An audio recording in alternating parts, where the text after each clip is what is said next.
he didn't just die for me in like the metaphorical sense. Like this person, this body that I'm in, good. the life that I have, this is his gift to me. Yeah.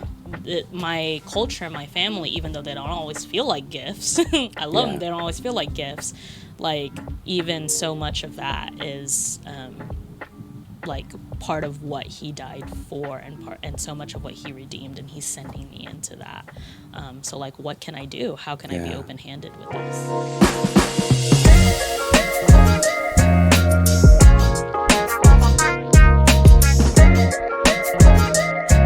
All right, welcome everyone to a 6-part series in partnership with the Diaspora Network. My name is Samuel Teka. My name is Esparnindeba. And we have a guest who's coming back Yes. to the podcast. Yes. It is. Hello, guest. Fatima Glass. Hello, guest. That is my name. So we've been doing a series on 6 different topics: Yes. healing, identity, Yep. reclaiming, community, bicultural bridge building. Yes. It's a mouthful. And then justice and service lifestyle. And today we will be talking about reclaiming. And so most of this podcast will be us asking Fatima most of our questions in terms of reclaiming. So here's the first question for you, Fatima, just to dive into it. What has been your journey of reclaiming? What did that look like for you? Also, I think I missed this part. I think it's probably good to define what reclaiming is. And it says here, reclaiming the riches of our global heritage. Yeah. So not necessarily running away from our culture, our heritage, our roots, but embracing them and seeing the benefits that come out of that.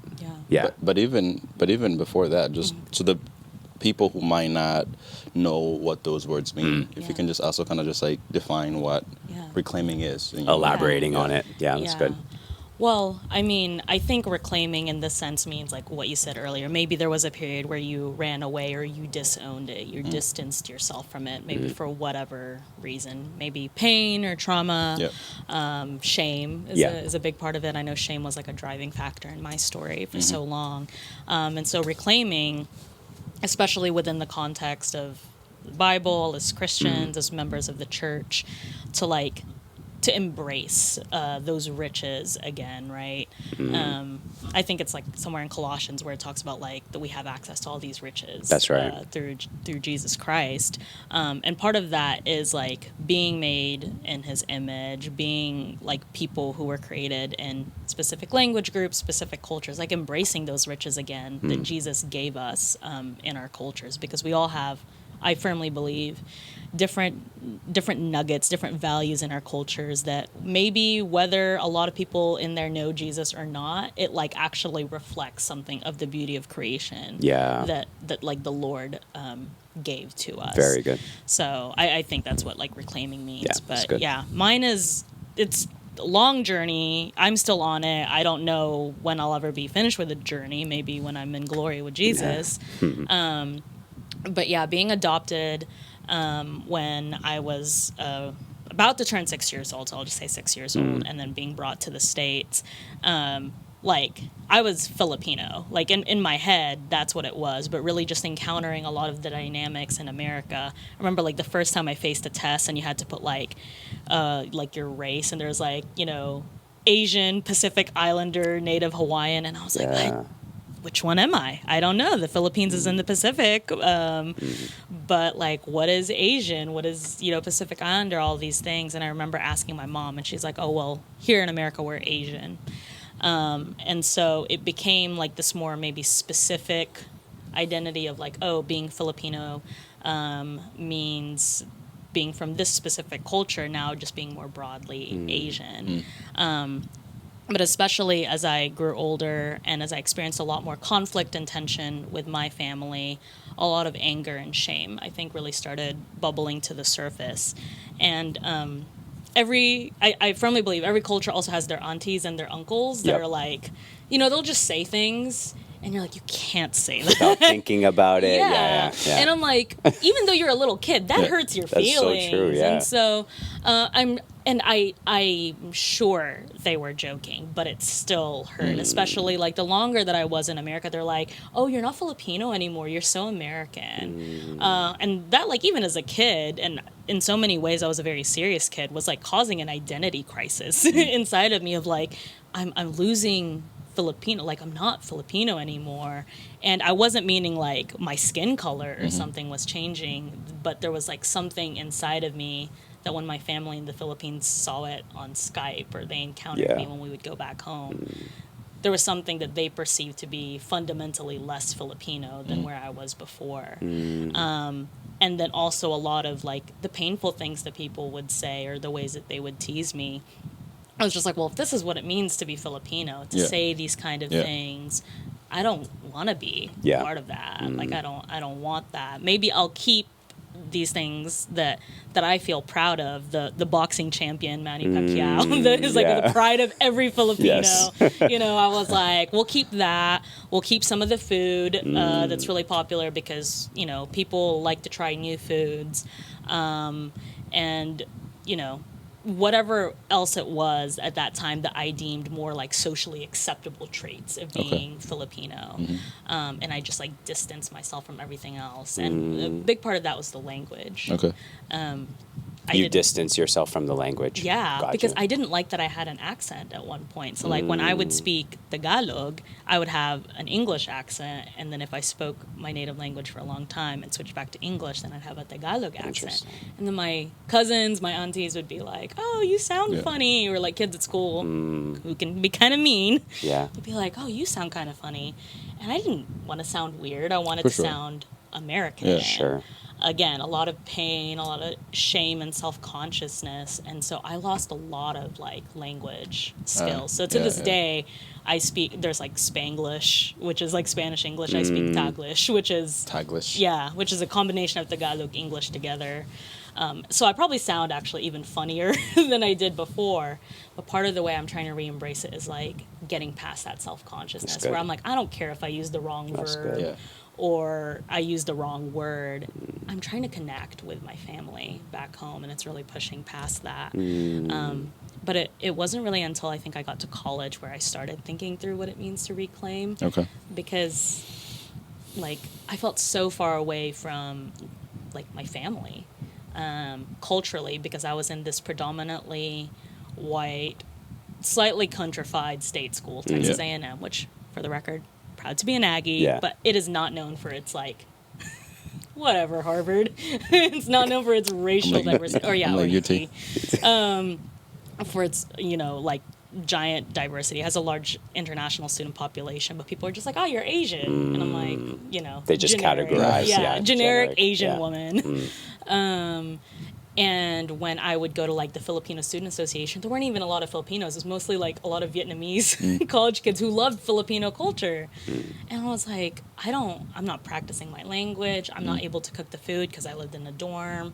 And so I told my mom, I was like, somebody wants to be tutored in Tagalog. I'm going to start teaching. And my mom was like, you don't even speak the language well. What do you mean? Sure? Yeah. And I would sometimes call my mom and be like, okay, did I like say this sentence correctly? And she goes, you're the tutor and you don't know.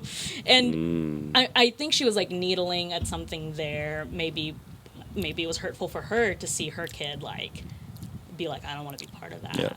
But that was really what started it for me, is seeing people take an interest in the Filipino language and Filipino culture. I was like, there's so much here that I've said no to. Wow. And especially as I like began to follow Jesus more wholeheartedly, I was like, there's values in here that actually aren't like something that I have to reject from the Bible.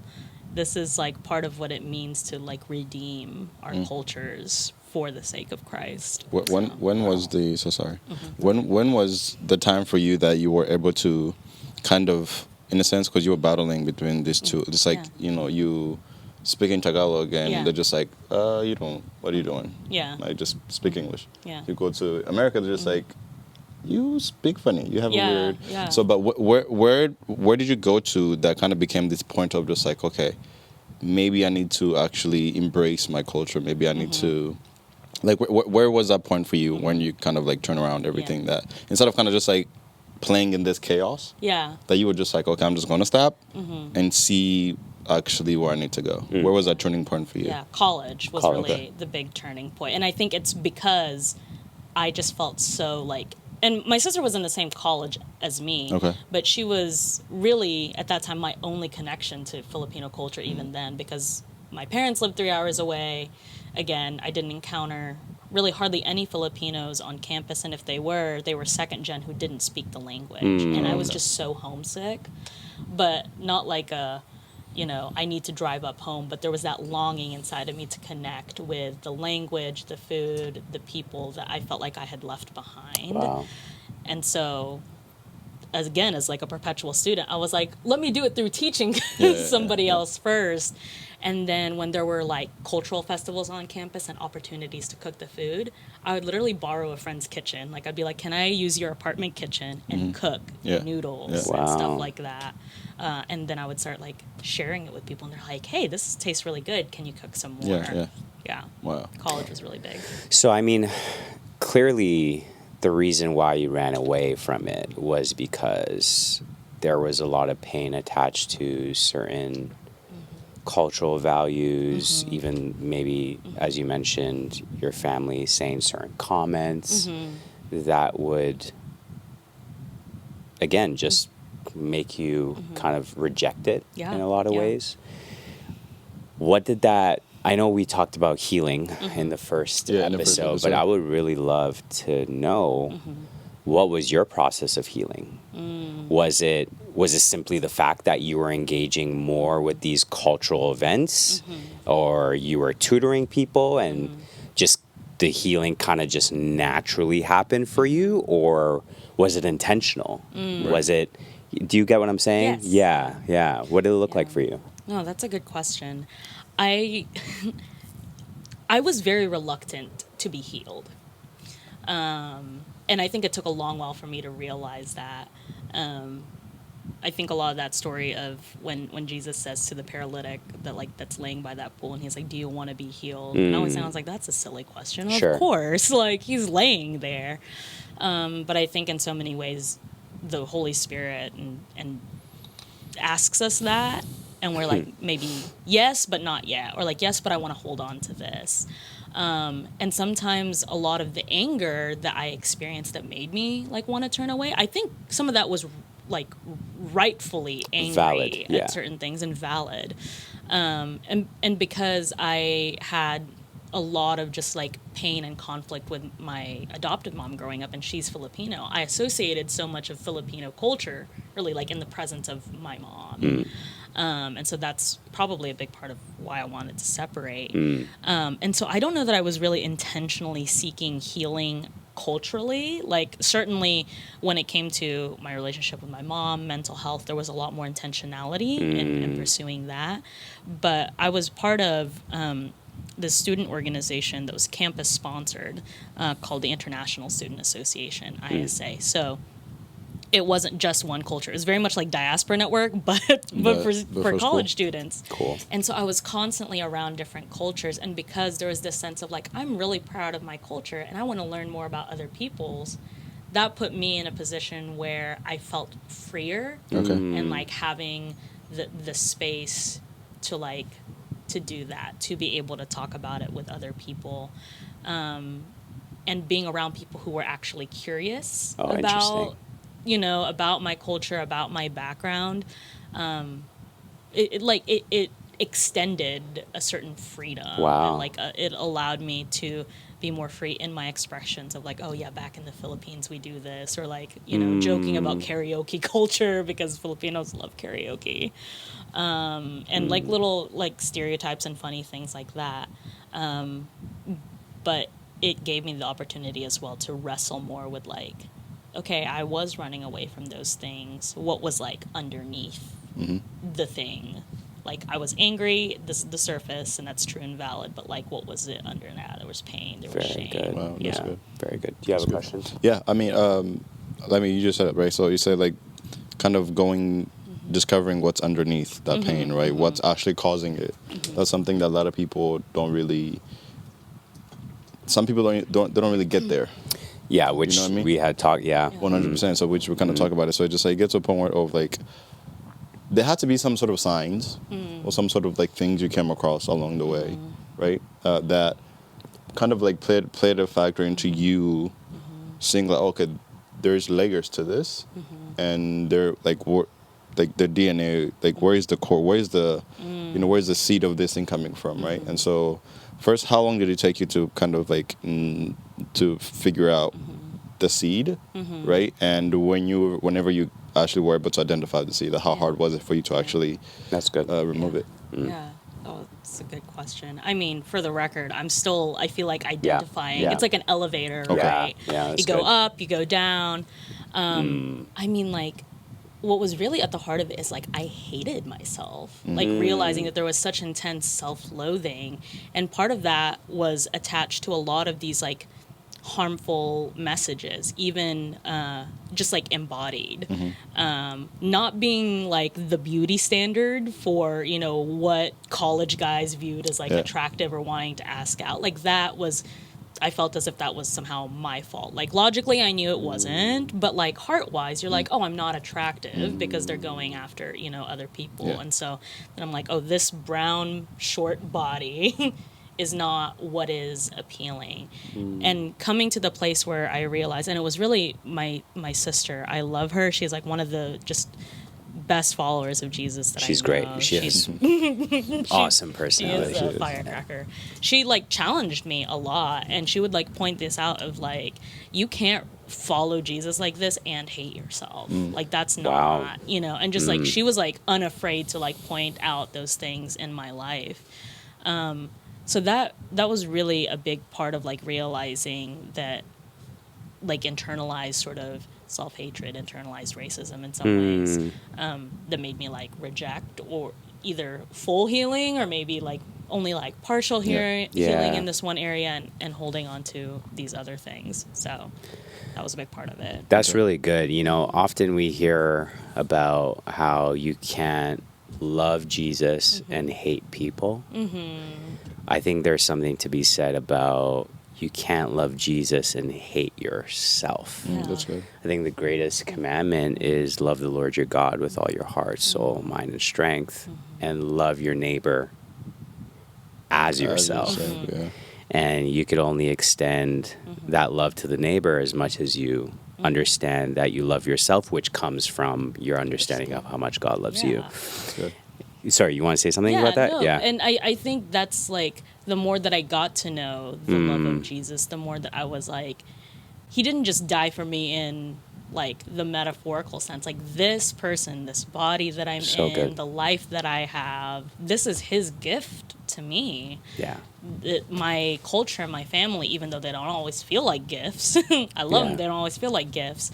Like even so much of that is like part of what he died for and so much of what he redeemed, and he's sending me into that. So like, what can I do? How can I be open-handed with this? Very good. I want to ask her, so today in our Diaspora leadership meeting, you had brought up a blog that you wrote, correct me if I'm wrong. Yeah. I want you to share about that because I told you before this podcast I was going to ask you this. Yes, you did. And I said, you need to share this because I think it's going to help a lot of people, even in terms of the context that we're speaking about. Yeah, it was for the Union Baptist Association, so they're based in Houston. It's UBA. And I submitted this blog, I think, while I was in the Philippines a couple months ago visiting family. But the title is something like, does your next-gen discipleship have this critical element? And essentially what I was talking about is like, there's a lack of understanding on how your like ethnic and cultural identity actually should be like integrated with your faith. So a lot of the times it just kind of exists in either like immigrant churches on Sunday, life groups on Wednesday or Friday, or maybe only when you're with your friends. But like, how does that suffuse really every part of your life? And so I talk about these people throughout the scriptures, the Daniels, Moses, Esther, Ruth, and so many others who are like they were either carried into exile. I mean, even Jeremiah, right, the prophet, they were either carried into exile when they were young, or they were already raised there, or famine made them move. And the Lord didn't he wasn't like, okay, well, you're, from this tribe or from this group of people, I'm still going to use you. Like, he actually used Daniel's Hebrew identity to help bring clarity and integrity to Babylon. Like, it says that he worked with excellence, even though he wasn't given a choice. He was essentially like a slave. That's right.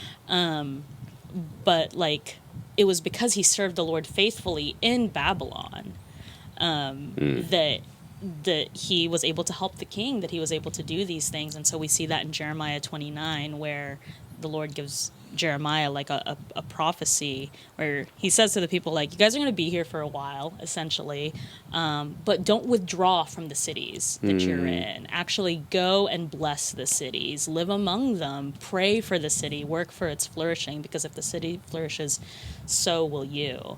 And so he's blessing this pagan land through the faithfulness of his people. And so what I say in the blog is we often have this situation where we're training up the next gen, but really maybe we're just kind of giving them a repackaged American dream sort of thing, where it's actually, how can we be blessing the cities? Maybe it is being a doctor. Maybe it is being a pastor, a paramedic, or something like that. But there's so many other ways to bless a city from the gifts that we have in our culture. Like when you were mentioning the radical generosity the Ethiopians show. People talk about wanting community and generosity in America, but how often do we actually give people the opportunity to show it? Very good. And so this idea of the next gen has this lived experience of feeling maybe a little bit strange or foreigners in this land, longing for belonging somewhere else. So that we talk about in Hebrews 11. But at the same time, the Jeremiah 29 aspect of it of okay, well, we know the place that we're ultimately longing for, but how can we bless the city here and now with our gifts? And if God has done this so faithfully through Daniel, Moses, Ruth, all of them, then he can do it through us, and he will do it through us. Very good. Yeah. Wow. Question, you as a pastor, right? And he's but I just want to also get your view and definition of reclaiming, right? What you've seen from your own story, from the people that you lead, right? What is reclaiming to you? When you hear that, what comes up, and how have that played a part into what you do, how you live your life, and very good. Lead? I think it's what I initially said in the beginning of the podcast. I think reclaiming to me looks like not running away from your culture or your heritage, your roots, but embracing it. Okay. And often, as a second gen Ethiopian, born and raised in Canada, there was a huge gap between where I was and reclaiming. And the idea of just embracing my culture. And what usually filled that gap for me was the healing process or the pains and the wounds that I felt throughout the years. And so I think having to heal from those wounds in many different areas that we have no time to get into right now, I think helped me to get to a place where I could reclaim. So I'll tell you a story. In 2023, it was a huge moment in my life because there were a lot of transitions happening in my life. I just got married. I left the church that I was pastoring, not because of anything bad, just the Lord had called me to church planting. And we were moving around a lot. Visa process, so much. There was so much happening in my life, in our life. And 2023, just asking the Lord, what do you want to do? And I think often when I pray that prayer, it's not anything external that he does. He does something in me, usually. First. Yes. Yeah, usually. And 2023, my best friend's mom passed away, or she was sick and then she passed away. So I had to go back to Canada from Phoenix. Which is where we used to live. And while I was there, my dad and mom just randomly, out of nowhere, decided to say, we're moving back to Ethiopia. Wow. Just after living in Canada for 26 plus years, just casually comes up to me and is like, yeah, me and your mom, we're packing up our house. We're gone. Wow. We're going to Ethiopia. Parents are something. And how old Oh my! I mean, how old am I now? 32. So 31, 30. I was 30. Yeah, I was 30. Wow. And even that was a huge transition, one era to another era. Yeah. Anyway, so he asked me, and he's like, you know, we're gonna move out our place. Can you help us? And I'm like, okay, sure. And like this house of 26 years, like let's just move it out. Craziness. So, anyways, we move it out, and then he asks me, can you take your mom and I, in the sense of just fly with us to Ethiopia, like escort them. Like escort them. Yeah. Basically, and stay there for 2 weeks, and then just come back. Yeah. And around that time, because of visa issues or just long waiting for visa, I told my wife, and she's like, "Why don't we just move to Ethiopia? Okay, just move, just like move our whole life to like no, we're going there for 2 weeks. No, we're moving. Yeah, just the other part of the world." Wow. And I felt so much peace about that. Okay. And at the same time, I felt nervous because I feel weird. I don't really fit. I don't speak the language that well. Culturally, there's a little bit of a disconnect. But at that time, I think I was healed enough for me to be like, okay, I actually want to connect back to my roots. I actually want to connect back to my culture.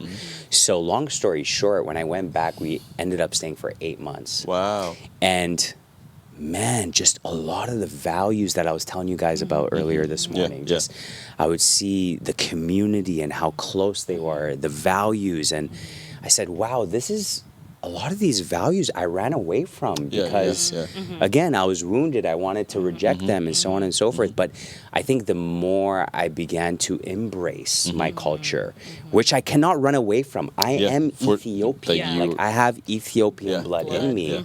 And it wasn't until I was able to reconcile those two cultures of living in Canada and then embracing my culture where I began to see Christ really kind of not just taking me deeper, but expanding me in ways of understanding and just so much there.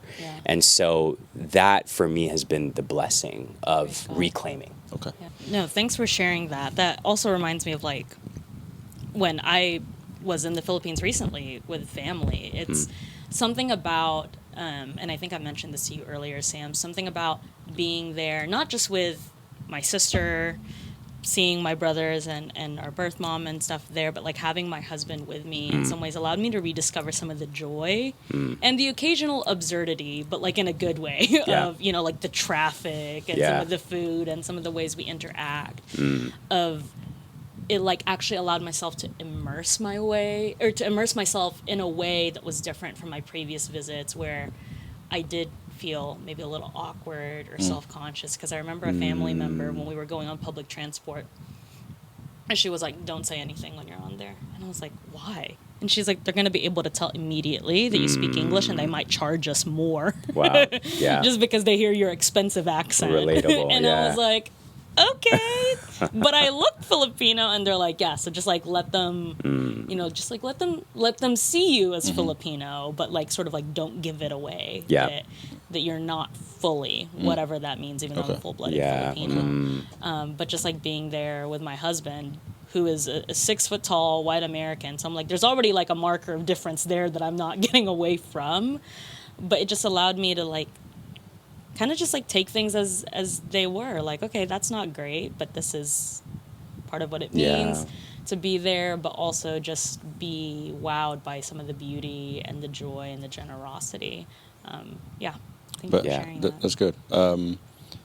I guess another question I can ask the group, but it's specifically you, your guest. But after, because I feel like hearing this, right, same as well, right? Like with my experience of, there's a point where we all kind of come to, and specific just because we're from different cultures, we come to a new place, right? That you embrace us here because it's where you live. This is where you're practicing a whole lot of everything. Yeah. And our parents being busy, specifically, let me talk about me, like them being busy working all the time, right? So that means I spend more time with with American culture, like at school, right? And to a point where I was having a conversation with somebody, they were just like, well, like, you go home to your African parents every single day, you guys eat this food. I'm like, but the time, I spend less time with my parents and more with my teachers.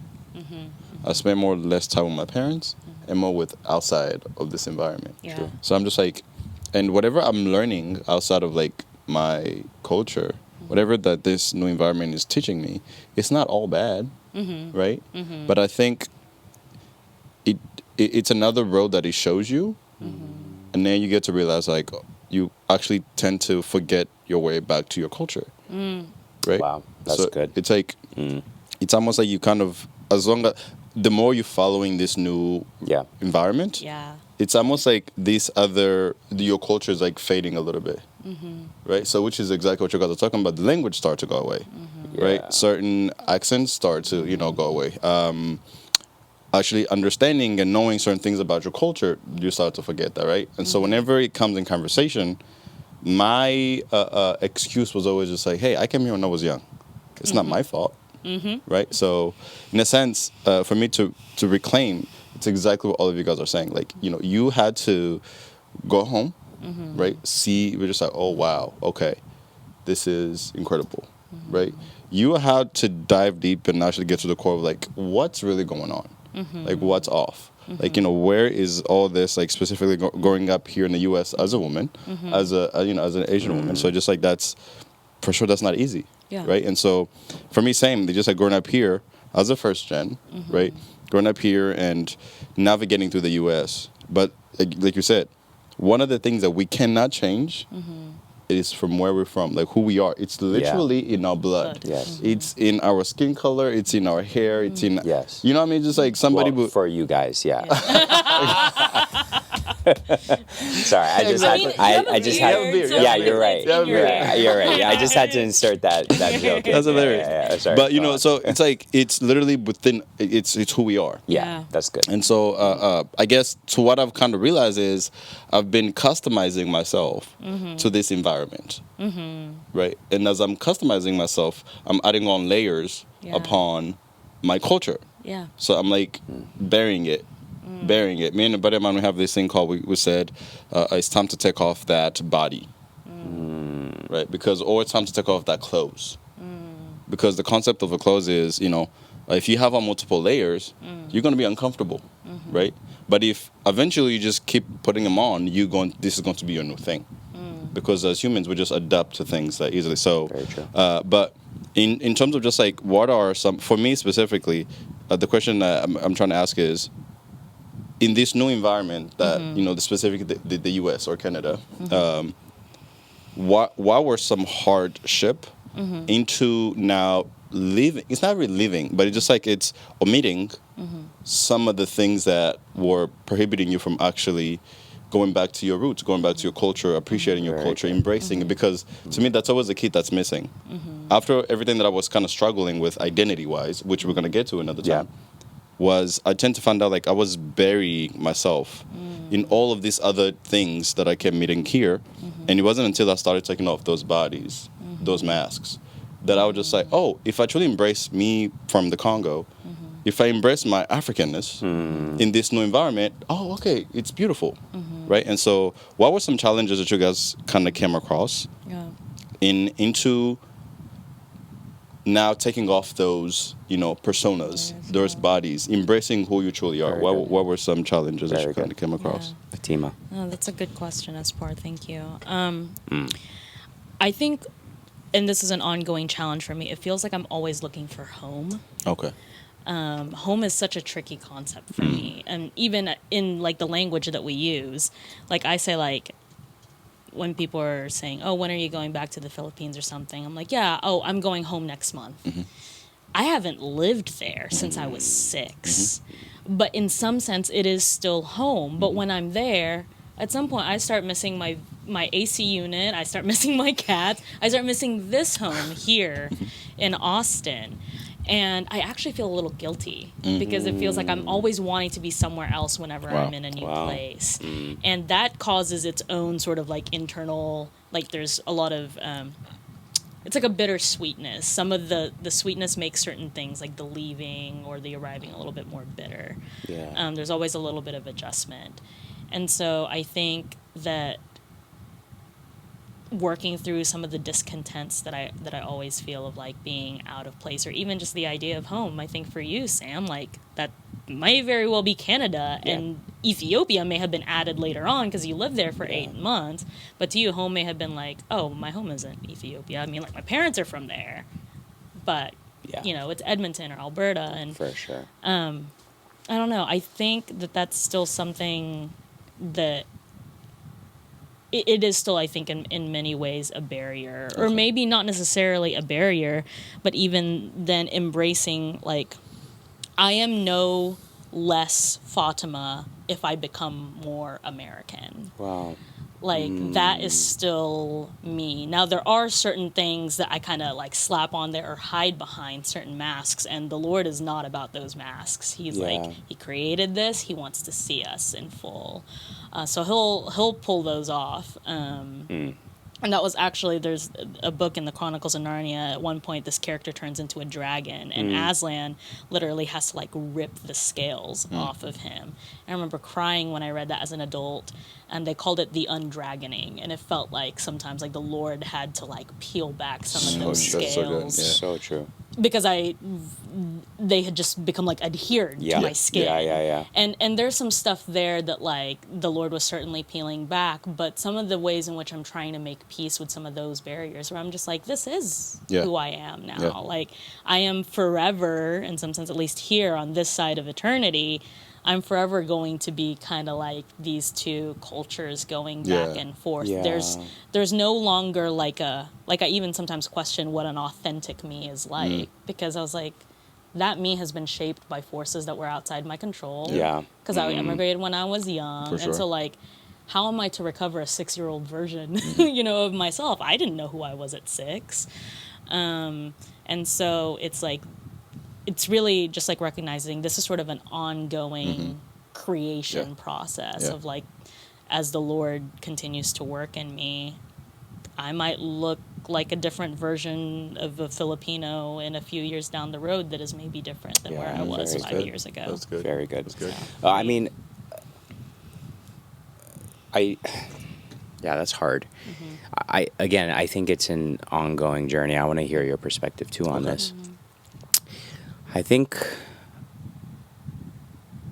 I don't know, I just feel that there's always going to be this discomfort that I think as diaspora, immigrants, second gen, 1.5s, I think are going to have to be okay with and not like run away from. For sure. You know, I think I've personally just been in a season where the Lord has been teaching me how to just stay in the tension, you know, of being in between. Yes. And that's not just biblical. I think sociological, just in ethnicity wise, being diaspora, being Canadian, and also a background of Ethiopian. I think I'm always going to have to live in that in between. And there's a lot of discomforts there. For sure. And I think to the idea of scales, I think also having to discern, and maybe this is another question, but having to discern between what scales that you should just keep on because it's who you are. For sure. And then what scales are actually just not part of who you are and that identity, and clarifying that. And I've for me, I think one great measure to know that this is who I am, and then this is who I'm not, and this needs to be ripped off. Yeah. I think obviously just biblically, I think just the Bible and what it says about you. What values does it advocate for that your culture really upholds and really lives out? And then what are some values in your culture that are non-biblical that you just kind of have to rip off? Like, for example, in probably most immigrant circles, one of the negative parts, because they grew up in a different culture, is this whole like judgment piece, where it's if you're wearing something different than them, if you look different than them, right? Again, they're coming from a whole different view, a whole different background, a whole different culture, so they see it as wrong. For sure. But that's a value that I just don't want to be part of me, you know, and it's not advocated for biblically. And then there are certain things on my side, For sure. growing up in Canada, culturally, that I need to rip off too. Like this whole idea of, you know, North America is very independent and it's all about you and self and you do you type of thing. And it's like, you grow up with that. And it's not just a cultural value, it's become part of who you are that's on you. And you just got to rip off that scale because the measurement to discern that is the Bible and what the Bible values. Yeah. Does that make sense? 100%. 100%. Okay. Yeah, so one of the, you both are, you know, hit a couple of really good spots. It's like, one of the biggest things that we're not aware is when these new bodies are touching to ourselves. But you said something very key of, for a lot of people, specifically, I always think that like our parents, right? They always judge us or consult us, depending on how you want to view it. That's true. To the depth of which they came from in terms of just back home. Yes. Right. So it's just like to them, we're in 2025, but they're judging me from the 1985. Correct. Yeah. Exactly. Right? And so, and that's also due to what I've realized through my journey is that they're also really not confused, but they're also very in a really hard place. Correct. They are. Of navigating through this, right? But they don't, like, it's a hard no. So they're saying no to even the good things. Correct. Yeah. So which is why, for sure, like, coming here at a very young age, I have no choice but to be the bridge between me, my culture, and theirs, between the Congo and the U.S. Correct. Yeah. Right. And so for a lot of people, they try to pick one side. Yeah. I'm like, hey, if you grew up here in the U.S., if you were born here in the U.S., but your parents are from there, you can't just omit one and pick the other. Yeah. That's either way. You're both now. You're going to struggle either way. Exactly. If you choose one, you're going to struggle, because if you choose here, right, your family, your community, unless you literally like leave your whole community, but even that, there's something that's going to continue bothering you. Yes. Yeah. Right. And then if you go back home, you're going to be like, well, I grew up there. Like, there's some really good values that I've learned here. Right. So like, specifically like the way we dress, the way we do our hair, all these other things that back home they'll just be like, hey, we don't do this here. This is not a thing. But they're judging you from that lens of 1980 something. Yes. And so, which is really also like support that being the bridge, being in this middle ground. A lot of people hate that place. And one of the biggest thing that I've learned through reclaiming my own, my own, identity in life and who I am in my culture was I had to learn that there's some discomfort that's needed. Yes, absolutely. For growth. Absolutely. Right? So it's just like, we're always trying to, like, man, I just want this pain. I just want this whole thing to just, like, go away. I just want to figure out something right now. So I can be, like, I can breathe. But, like, you forget that even when we're breathing, there's always a space, there's always a time between your next breath. Right? But because we just do it naturally, we, like, only our brain gets to that molecular level of, like, knowing where there's, like, a stop and then the heart beats again. Right? Like the pause between this heartbeat from the other. I think we experience that on a bigger scale, right? To a point where like we see that pause, and it's a very uncomfortable pause, right? And so it gets to a point where like, as somebody who's understanding their culture, learning more about their culture, it's a beautiful thing, right?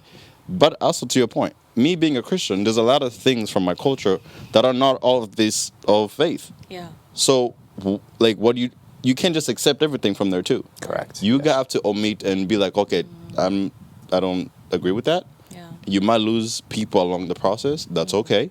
But I think embracing the beauty of, from both sides as well, I feel like that's really something that an individual who's a first or second generation, right, needs to actually also really embrace. Is just like, hey, your difference, right, you being different it's a good thing. Yeah, that's right. It's a good thing. But also, like, just because these people from your culture are saying like you have an accent, right? Hey, we don't dress like that. Hey, we don't talk like that, right? That doesn't mean you need to actually give all that up and actually follow them. If you never do any assessment to truly see if they could be wrong, right? To which, who taught them this?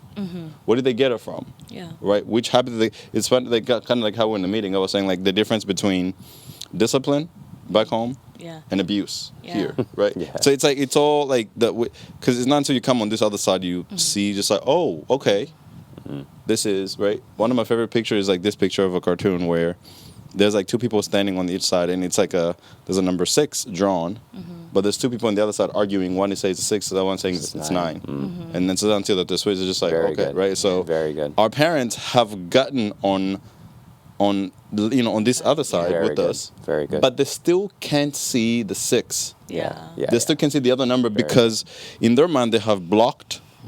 They're just like, hey, there's nothing you're going to say to convince me I'm older than you. Yeah. You Yes. listen to me. Yeah. Right? Yeah. So as a kid growing up, you're just like, Yeah. so what do I do? Right? Yeah. Like, what happens? And so Same thing, vice versa, though. one, too. Yeah. for sure. Because Yeah. we're saying it's a 6, and I have more knowledge than you, Yeah. especially growing up in this 100%. culture. 100%. Yeah. Like, I know what it's like to be in public school. Yes. in America. You yes. don't. Yeah. Yeah. And it's not until we put ourselves in each other's shoes 100%. where we could actually 100%. see. Yeah. One of the biggest things for sure into the process of reclaiming to me is always communication among the two individuals. I Very think we good. even kind of talked about it last time too. It's of like these two sides of people need to communicate, need to talk, need to be like, hey, and actually getting to the very depth of, I feel like one of the hardest like wall that any immigrant parents always like afraid to cross, even the kid always afraid to cross, is this whole side of like being vulnerable with each other, Oh, yeah. For sure. right? Yeah. for And sure. if there's a way somebody can just be bold and be like, listen, I'm gonna say this, Yeah. and because you never know how they're gonna be like, so that's what's called. It's Right, good. because a quick story. There was a friend of mine. His mom was having an anxiety attack, but she didn't know that it was She an didn't anxiety know. attack. So, we were there, and she was just in a really bad place, and she felt like she couldn't breathe, and I'm like, ma'am, you okay? She's just like, oh no, it happens all the time. It's fine. I was just like, actually, like. So I'm like, your mom is having an anxiety attack. Literally, she's having an anxiety attack. We're just like, oh, but she always says like, It's just a thing. it's like part of the. I'm like, no, like That's not good. that's not good. This is health-wise is bad. So, which is why I really think that reclaiming creates this really sturdy, this really a firm bridge. Yeah. Between these two individuals, and then you get to truly live your true form. Yeah, you're going into bridge building and 100%. culture. I like it. I love it. I love it. Give me a handshake. Don't leave me hanging. So here, as we wrap up, Yeah. what are some practical pieces of advice, tips that you could give to us, to people who are watching, on how to reclaim? That's good. It's not going to be perfect. Very good. like, That's good. You mentioned like the awkwardness, the tension. I think about the fact that like my my wedding was actually what I call my little dry run experiment for like multicultural Yeah. mingling, because when I first explain to my parents how we were going to do the wedding. First of all, that was already number one. I was telling my parents how I wanted my wedding to go. My mom was like, "This is not how Filipino weddings are done." I was like, "Well, Mom, Filipino weddings are Roman Catholic, and I'm not Roman Catholic." So even then, all the traditions in the wedding was already like thrown out the window because it's like it's not a Catholic wedding.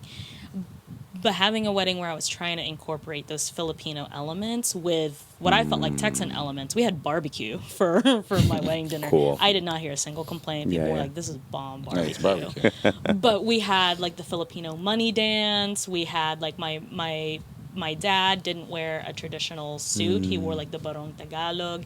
And there was like tension and awkwardness in those areas because my mom was like, "Well, what if the white people think that it's weird that we're doing this?" And I was like, "So, first of all, it's our wedding. We're inviting them. They don't have to say yes. Like, I don't want to be mean, but that's, you know." And there were some moments in the evening where there was literally, like, some cultural, you know, not miscommunications, but, like, cultures essentially meeting head on. I hear you.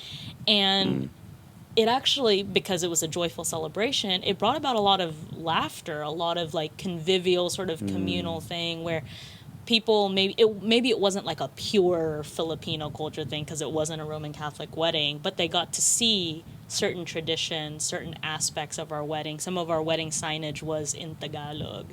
The tables for our wedding were the islands that my family came from back home.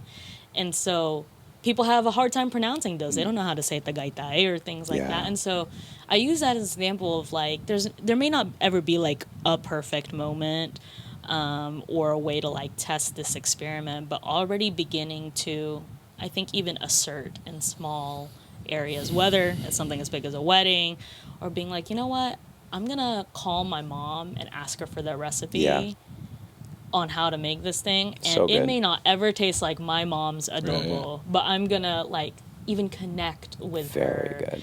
Because she's like, I don't know, just put however much garlic in there. And I'm like, I need to know. Is it 4 cloves? Is it the whole thing? Beautiful. So just starting somewhere, and that it's not going to be perfect. And I think, again, and this probably ties into a lot of other areas of like inviting people from your heritage into it, which is scary because the fear of judgment is real. Like, what if they're like, "Oh, you're so American"? Own it. And be like, "Well, I am. I grew up here. Don't you know?" And like kind of like turn it into a little joke. And I found that actually kind of diffuses some of the tension, because the very strong temptation, and it's understandable, is to get defensive, is to withdraw and turn inward and start like spiraling, being like, "Am I super American?" But being like, "Yeah, I've lived here for most of my life," and then just kind of like moving on, but still inviting them, because this is how you connect. Like, I'm not saying that you need to tell these people like every single thing what's going on in your life, but inviting my aunties into it, my cousins into it, even if I don't necessarily need it, but like knowing like this is how I forge these bonds.